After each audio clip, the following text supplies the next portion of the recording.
रहमान। शफीकुर रहमान कौन है?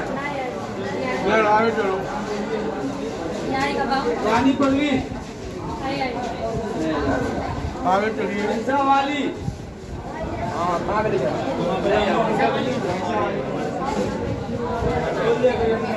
वकील अहमद। अब्दुल कादिर है।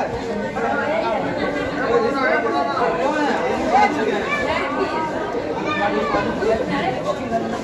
मोहम्मद आलम। मोहम्मद आलम। मोहम्मद जहांगीर। मोहम्मद जहांगीर।